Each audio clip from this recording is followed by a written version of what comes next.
otu na-esi agba kpụrụkpụrụ eme ihe ọrụ obiọma na ọ na-arụ na famili a, ọ ga-etige m na nsogbu.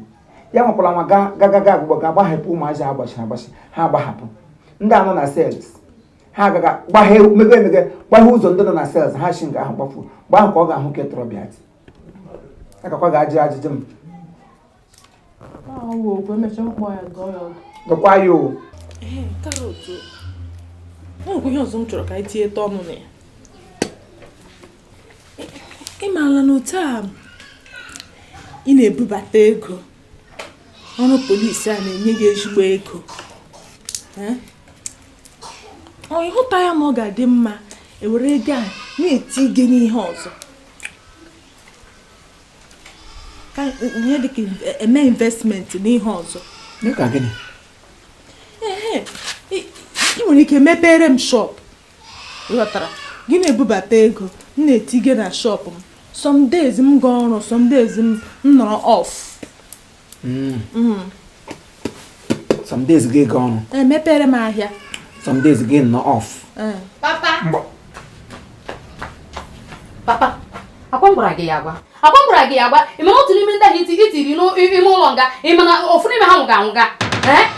Mekwa ka ebe akpọpụ ha o. Eleke nwụga. Ofu n'ime ha nụ na. Na-akwụbeghị ụgwọ eji beeli ya na-anwụ. Na-akwụbeghị ụgwọ eji beeli ya na onye ọ na-anwụ na-akwụdo m ụgwọ beeli. Officer help o, ma awara ebe ahụ. Officer bịa ebe nwere nwụga anwụ ebe a, bịa biko. Biko, ọsọ dị ya. Officer biko. Bịa na mmadụ n'ime ebe mmadụ nwụga anwụ. Officer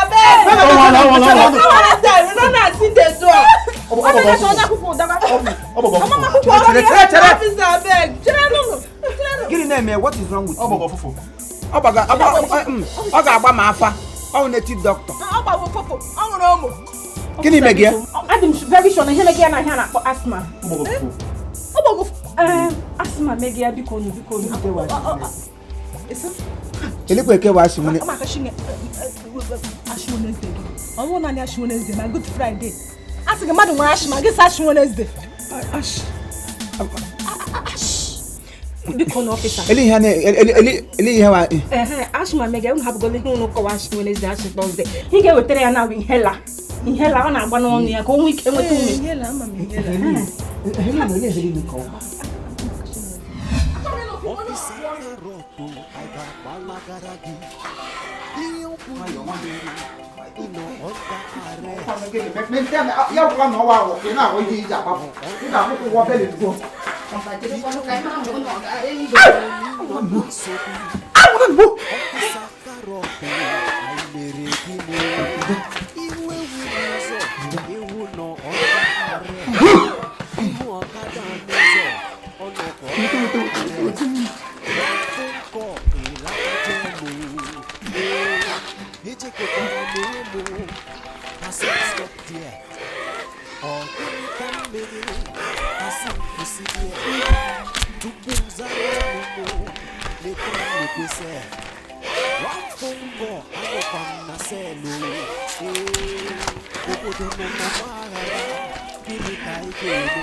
Ihe na-ekwesị adọ ọgọ ọda anyị ụzọ ka anyị ga-agọ ihe dị isi ka ide mere violent law.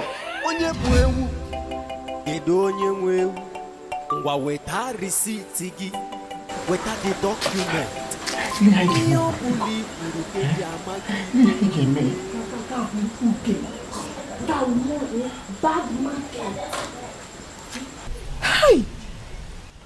ajụla m ihe anyị ga-eme. Ọgụ ọwa onye ha chịtara nakwa gị nnekwu ọkụkọ na hash idea go hash idea of ọrụ a anyị na-arụ ya ugbu a. Ihe nọ n'ime ya pụtara hash ya ka anyị mara ihe anyị ga-eme. Ịma ihe mere ụjọ atụla gị. Obinigwe nọ n'ọrụ. Obinigwe ọ ga-emere onwe ya. Ọ ga-emere onwe ya ha na illegal business.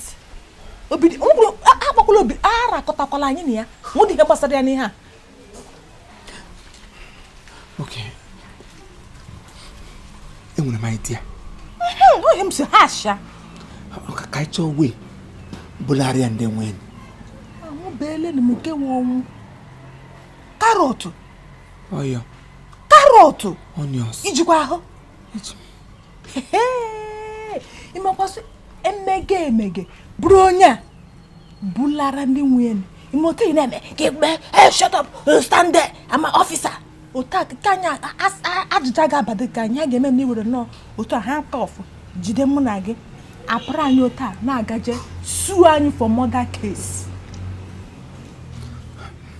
Mana ụdị na anyị na mma ya nwere kesi ile ihe gbasara mmadụ ya n'ihe anyị ngwa fine ọ bụ na anyị gara obodo ole doburu oke wu ihe a asị m ya na m ya nwere kesi mọda ya bụ igbu mmadụ suicide. Aghọtara m ya ugbu a mana asọ obodo ihe ọ kpọrọ ụgwọ ijiri mee arrest anyị ji obodo ego ahụ na-agbachi nri niile oriri nga oriri ihe n'efu shisha anyị natabedie. Gwara m na-ele gị ihe natara na mmiri ka ị zụtara n'ụkwụ ka igwetere egbete kọwa natara na chi gị nwere gị ihu ego nkọlọ egbuo gị a na-agba gị si mmadụ nwụcha nwuche gị si ụgwọ ọ ga-akwụ onye ga-akwụ ya ha shi idea ka mara ihe anyị na-eme ihe mere gị expect ka ikwu owu elee oke ọhịa anyị nwere ike iburu ya ugbu a ga gbọtọwe ya ebe ahụ ripụ nwụrụ onwe anyị. Oke ọhịa cherekwa mana ọ na-awụ ebuga mma n'ụlọ ọgwụ onye ahụ nwụbedokwa ndị dọkịta ga-esi izu ozi onye ọgwụ njere akwụ ụgwọ ejiri trit oyi ka anyị mekwa aplai otu metodis ahụ n'ọnụ anya ọtụkwa otu ihe a tọdụ nọcha na ya anatagodi ego nri oriri ego bailout maka Chineke na asị ewu dị mkpa nchota were aza aka ghashia gị mkpa eze n'ọnụ ko ihe bara uru ele ihe kpatara negative idea ji ju gị n'isi nnota onye isi gị ji dọkọrọ ka isi siti bicycle ihe ọjọọ niile nọ n'elu wa gị bukala lekwa ibiri na-ebikwe nwoke ya ebe ndọ ọtụkwa otu ihe ọjọọ nwa gị nwaanyị obu ihe ntụkwa ha abụọ chie mara ọgụ ha abụghị ebu kwe na ụdọ mmụ ya ọtụkwa otu ihe nwere onye ka ibie n'ogologo mana ihe anyị ga-eme onye adịkwa ọkwa nwụọ na-anwụ obeda anwụ onye akụgụ m ihe nwere ike wụrụ ịmarasị nkịta asụta ya asụla asụ. Over.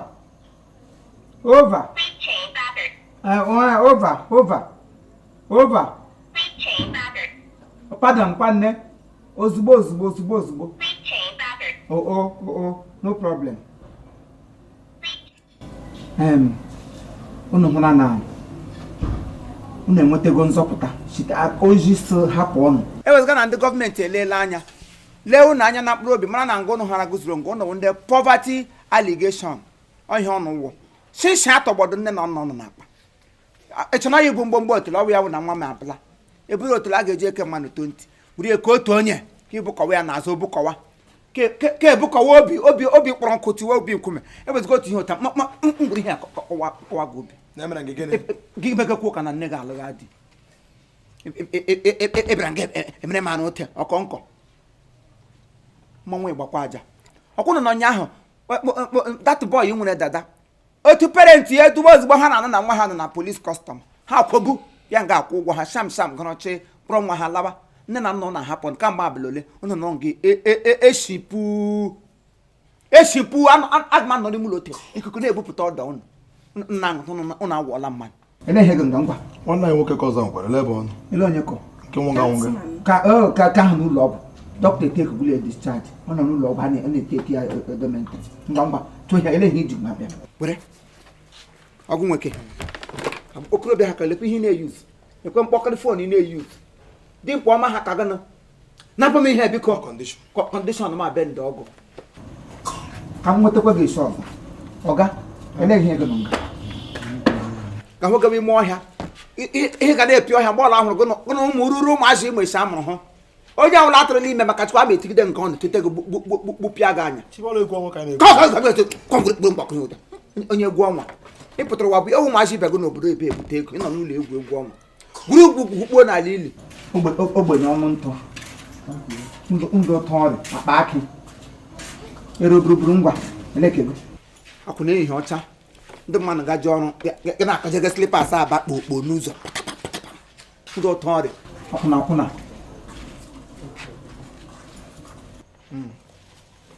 ngwongwo ebe ugwu a na-arị atụ egwu ejikwọtala eji eke mmanụ isii buru gị ya na-anụgọ gị buru ya nwaanyị ikesa mba idiot ewere ihe eji eke mmanụ isii ebo gị otu onye gị buru ya ga kelebe Chineke gị so aya nwunye m nọ n'ụlọ mama chukwu mbakwute gị n'ime sel nga kụji oge ụmụ gị kiri ụmụ n'azụ kụrụ n'ihu element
Officer Karoto, I got Malagaragi.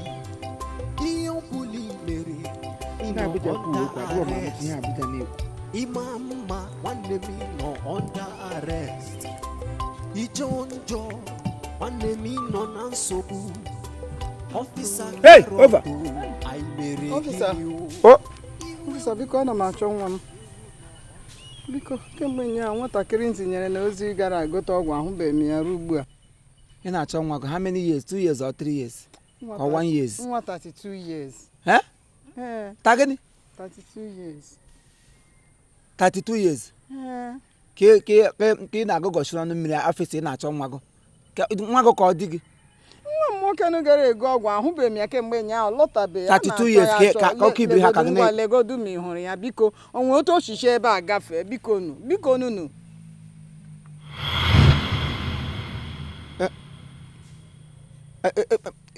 ịsọ nwa 32 years onye a ọkụ ịhụ foto ya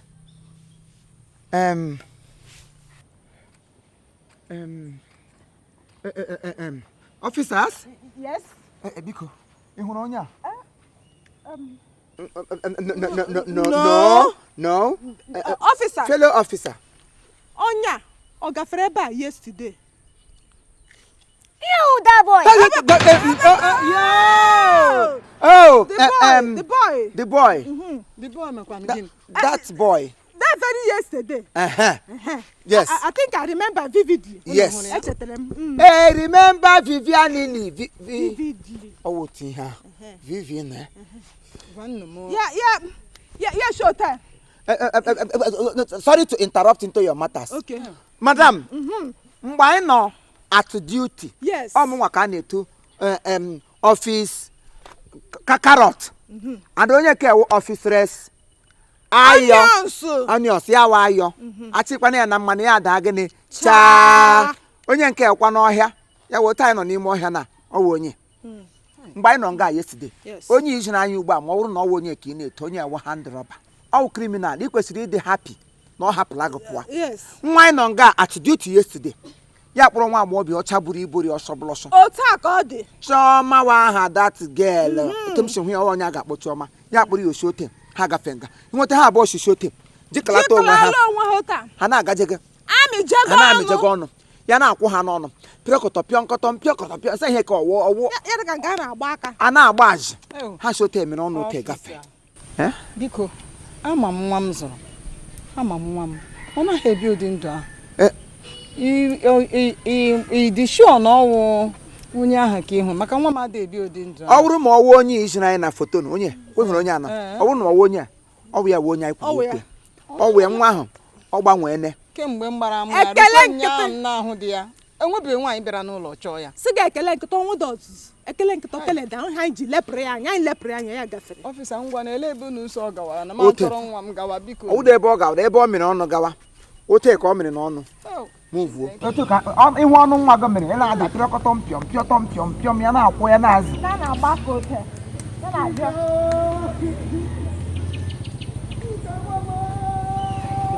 ele ihe chọrọ ikwu ya akpaghị nkịtị na gị kwuo akpaghị nkịtị na gị nsogbu nakwa kọma nsọnụ ụtụ ka na-abịa ekwu igwe zama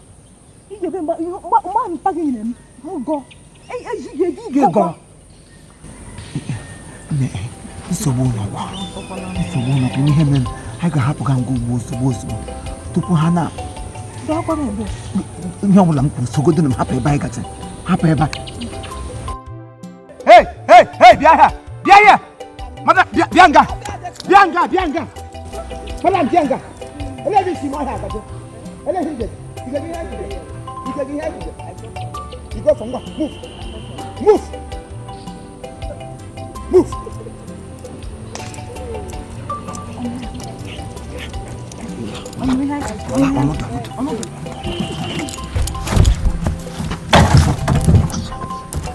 happy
Papa, enwe nwere ike ịgwa m ihe megịnị ele ebe unu kpọga mkpọnwa agaga ka ihe mere na iji shi ebe abụga as landlady m as overall manager the incumbent acrimony m ele ahịa vacational disaster ama bụ ite ikuku ọ dị asị ji asọ n'aka sacrament ka m bụ ụzọ ya ọ ga-ayị ọkwa ga ebe m gacha tupu m a na-esi n'ụlọ m abụ ọ bụ na ị chọghị ịpụ ihe anyị tekere tọọ anyị gaje tọọ I got a sabbatical leave. I say, what the hell? If you don't want to go with us, then you remain it. Move on. Officer Onions, I'm a regini. Kanzaro numo isi more the tantamount to jail. One phone call and I'm not